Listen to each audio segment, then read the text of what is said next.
Gracias, qué alegría y privilegio es estar ante ustedes. Esta sala está llena de mis héroes. Así es, los Gedeones son mis héroes. Ahora sé que para muchos, los atletas, actores y estrellas de cine son sus héroes, pero para mí, los Gedeones son mis héroes, y déjenme decirles por qué. Estoy seguro que la mayoría de ustedes saben exactamente dónde estaban el 11 de septiembre, lo que llamamos el 9/11, cuando las Torres Gemelas fueron atacadas en la ciudad de Nueva York. Sé exactamente dónde estaba. Estaba en el campus de mi universidad, me acababa de graduar, y comencé mi camino hacia la universidad, y recuerdo estar parado allí y ver la pantalla grande mientras las torres eran golpeadas, y recuerdo que eso hizo algo en mi corazón, y llamé a mi mamá y le dije: mamá, voy a inscribirme en el ejército y voy a ir a la guerra. Y mi mamá me dijo lo que dirían todas las mamás en esta sala: no, no irás. Dije que sí, he decidido que voy a hacerlo. Me registraré en el cuerpo de Marines. Nunca he estado en ninguna rama del ejército. Solo sabía que fueron los primeros en pelear y me gustan sus uniformes, así que eso fue lo que hice. Me inscribí en el cuerpo de Marines, bajé a la isla de Paris y rápidamente me estaba preguntando en qué diablos me metí. Pero después de graduarme del campo de entrenamiento y entrar en el núcleo, me convertí en un operador de ametralladoras en el cuerpo de Marines. Y a mí me pusieron en lo que llama un pelotón de mapas, un pelotón de asalto móvil, lo que simplemente significa que no teníamos una base y éramos nuestra propia base. Podíamos ir a cualquier parte y seguir entrenando para hacer cualquier cosa. Yo estaba en el cuerpo de Marines y en un momento muy peligroso, y serví en un lugar muy peligroso, en Fallujah. ¿Recuerdan? La lucha que estaba sucediendo allí era muy peligrosa en ese momento. Era tan peligroso que donde estábamos, que en muchas ocasiones simplemente nos tiraban la comida. No podían sacarla porque era demasiado peligroso para ellos llegar donde estábamos. De hecho, una vez vi a un capellán que fue lo suficientemente valiente como para llegar a donde estábamos en su vehículo, golpeado por un artefacto explosivo improvisado, y nunca más vimos capellanes donde estábamos. Y no olvidaré cuando abordé el autobús para dirigirme al transporte del avión en el que iba a subir para el extranjero a pelear en Irak. Nunca olvidaré que cuando subí a ese autobús, había un hombre parado apoyado en el autobús con un bastón, y estaba un hombre mayor, y él estaba repartiendo testamentos. Él estaba repartiendo estas Biblias, y yo mismo tomé una y pensé: bueno, esto es genial. Es genial, me encanta el tamaño, el color del camuflaje, y era interesante porque cabía perfectamente en el bolsillo izquierdo del pecho de mi uniforme. Así que tomé ese testamento, lo puse allí, y como algo de buena suerte que tal vez me traería gran éxito y me traería de vuelta a casa. Así que solo lo coloqué allí. No pensé que alguna vez tendría la oportunidad de leerlo. Como dije, estaba en un lugar muy peligroso. Nos dijeron antes de irnos que nadie volvería a casa. Y al escuchar esas palabras, la mayoría de la gente no querría ir si supiera que sus posibilidades de volver a casa son muy bajas. Pero seré honesto, nunca pensé que sería yo. Nunca pensé que me lastimarían. Realmente no pensé que eso sucedería y que estaría bien, pero me sucedió en agosto de 2006 cuando un francotirador me disparó alrededor del pecho. Si hay alguien aquí de la familia militar en esta sala, deben pensar para ustedes mismos: tú eres un milagro. Y damas y caballeros, yo soy un milagro. Nunca olvidaré cuando me dispararon en el pecho y estaba tirado en las arenas de Irak. Recuerdo que todo lo que hice en ese momento era mirar arriba y pedirle a Dios en ese mismo día que me perdonara. Eso no se lo pedí antes porque tenía miedo de morir. Se lo pedí en ese momento porque no estaba listo para presentarme ante Dios. Sabía que necesitaba poner algunas cosas en orden.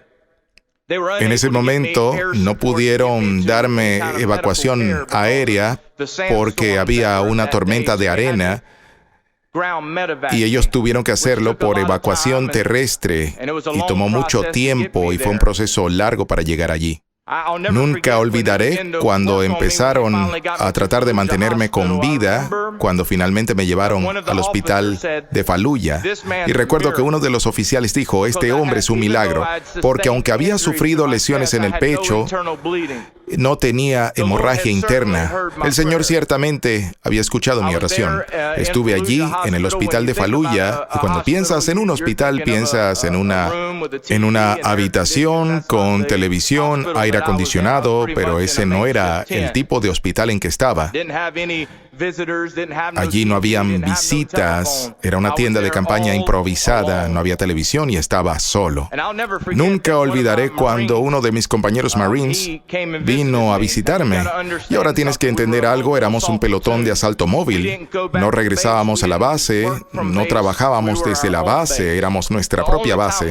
Y la única vez que teníamos para ir a la base era si nos lesionábamos, nos mataban o nuestros vehículos eran golpeados por un dispositivo explosivo y necesitaban reparaciones. El vehículo de uno de mis Marines fue golpeado por una bomba al costado del camino y él regresaba a buscar reparaciones. Él sabía que yo estaba allí y que él tendría unos días allí, por lo tanto, era un buen muchacho de Ole Country de Tennessee, por lo que me compró una buena sandía en Irak y sabía que iba a venir a verme y quería ponerme una sonrisa en la cara. Y no sé ustedes si están en un tipo de clima cálido, todo lo que necesitan para poner una sonrisa en su rostro es una buena sandía. Amén. La gente del campo aquí sabe de qué estoy hablando. Y él lo hizo, entró con una sandía y con una sonrisa de oreja a oreja. Nunca lo olvidaré. Dijo, hombre, tienes tanta suerte de estar vivo. Y dije, tienes razón, mi amigo. Nos la pasamos bien, comimos esa sandía juntos. Él salió de esa habitación y esa fue la última vez que lo pude ver. Una semana después, un francotirador le disparó y lo mató instantáneamente en Irak. Y seré honesto con ustedes, mi corazón estaba roto. Entré en el punto más bajo de mi vida, otra vez, en una habitación de hospital, sin nadie con quien hablar. Nadie allí, aislado, herido. Mis compañeros Marines estaban peleando afuera y no podía hacer nada por ellos. Pero estaba en un punto bajo en mi vida. Nunca había experimentado depresión y tampoco me importaba si vivía o moría. Estaba en un pozo de la depresión. No estaba viviendo la vida correctamente, en ese camino que debería vivir. Estaba en ese pozo de la depresión y en ese momento recuerdo que tenía un Nuevo Testamento. Lo único que había en esa habitación era mi uniforme y me dije a mí mismo, voy a meter la mano en el bolsillo izquierdo de mi uniforme y allí estaba la copia del Nuevo Testamento. Sé que muchas veces la gente se pregunta por qué estos pequeños testamentos de los gedeones tienen los Salmos y los Proverbios. Y no tiene todo el Antiguo Testamento, solo todo tiene el Nuevo Testamento y Salmos y Proverbios. Bueno, estoy aquí para decirles que la razón por la que hay Salmos es por mí. Abrí esa Biblia y empecé a leer. No tengo nada más que hacer. Estaba en el punto más bajo de mi vida y llegué al libro de los Salmos, en el capítulo 40, y leí acerca de un hombre llamado David que estaba en un pozo de depresión, en el pozo que no podía salir.